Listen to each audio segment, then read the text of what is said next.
Cricket की दुनिया में ना कुछ कहानियां बड़ी दिलचस्प होती हैं। टैलेंट, कंट्रोवर्सी, जीत और दिल टूटना, सब कुछ एक साथ। और आज हम एक ऐसे ही खिलाड़ी की कहानी में उतरने वाले हैं जिनका पूरा करियर कह सकते हैं इन सब चीजों का एक मिक्सचर रहा है। नाम है अंबाती रायडू। तो सीधा इस सवाल पर आते हैं जो अंबाती रायडू के पूरे करियर को डिफाइन करता है। उनकी कहानी बेमिसाल टैलेंट की है या फिर एक ऐसे स्वभाव की जिसने उन्हें हमेशा मुश्किल में डाला? यही वो सवाल है जो उनकी जर्नी को इतना कॉम्प्लेक्स और फैसिनेटिंग बनाता है।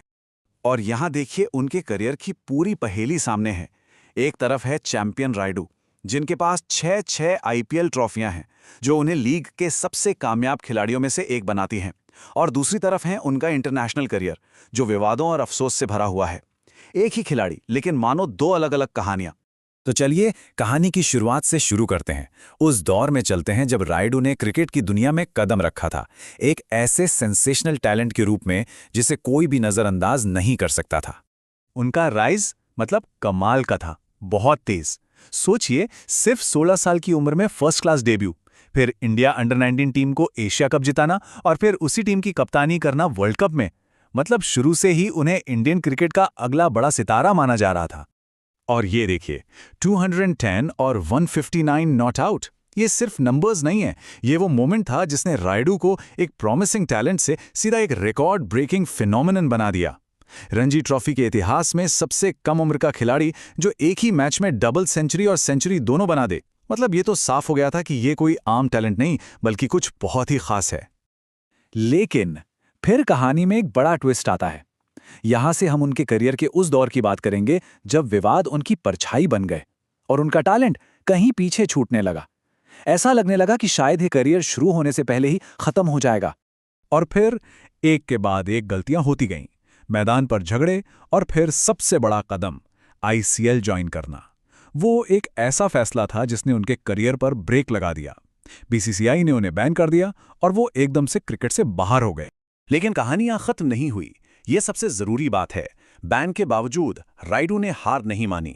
अब हम देखेंगे उनकी जबरदस्त वापसी की कहानी, एक लंबी और बहुत मुश्किल लड़ाई के बाद। ये वापसी बिल्कुल भी आसान नहीं थी। उन्हें खुद को फिर से साबित करना था। उन्होंने बीसीसीआई की एमनेस्टी स्वीकार की, टीमें बदलीं और डोमेस्टिक क्रिकेट में जी जान से मेहनत की। बड़ौदा के लिए टॉप स्कोरर बने और फिर मुंबई इंडियंस में एंट्री हुई, जिसने सब कुछ बदल दिया। और फिर सालों के इंतजार के बाद आखिरकार वो दिन आया। अपने रणजी डेब्यू के लगभग 10 साल बाद उन्होंने इंडिया के लिए खेला। और क्या डेब्यू था, 63 नॉट आउट। ये सिर्फ एक स्कोर नहीं था, ये एक स्टेटमेंट था कि वो इसी स्टेज के लिए बने हैं। और अब हम आते हैं उनके करियर के आखिरी और सबसे कॉम्प्लेक्स चैप्टर पर। एक ऐसा चैप्टर जहां बेमिसाल कामयाबियां भी हैं और एक बहुत बड़ी निराशा भी। 6 ये नंबर उनकी विरासत का सबसे बड़ा सबूत है। दुनिया की सबसे मुश्किल टी20 लीग में 6 बार चैंपियन बनना ये कोई मजाक नहीं है। सिर्फ रोहित शर्मा हैं जिन्होंने ये कारनामा किया है। ये दिखाता है कि वो कितने बड़े मैच विनर थे। एक तरफ आईपीएल की इतनी बड़ी सक्सेस और दूसरी तरफ ये 2019 वर्ल्ड कप की टीम में जगह ना मिलना, ये शायद उनके करियर का सबसे बड़ा दिल टूटने वाला मोमेंट था। एक ऐसा झटका जिसने ना सिर्फ उनकी इंटरनेशनल उम्मीदों पर पानी फेर दिया, बल्कि एक तरह से उनके करियर को ही खत्म कर दिया। तो चलिए उनकी इस उतार चढ़ाव भरी जर्नी की कुछ खास बातें जल्दी से देख लेते हैं। एक रिकॉर्ड तोड़ शुरुआत, फिर बैन, फिर एक जबरदस्त कमबैक और आखिर में आईपीएल में बेमिसाल कामयाबी। ये सब मिलकर रायडू की कहानी को बनाते हैं। और आखिर में हम इसी सवाल के साथ इसे छोड़ते हैं, अंबाती रायडू की लेगेसी को कैसे देखा जाए? क्या ये एक चैंपियन की कहानी है जिसने सब कुछ जीता, या फिर ये एक चेतावनी है कि सिर्फ टैलेंट ही काफी नहीं होता? ये एक ऐसा सवाल है जो शायद उनके कॉम्प्लेक्स करियर को सबसे अच्छे तरीके से बयान करता है।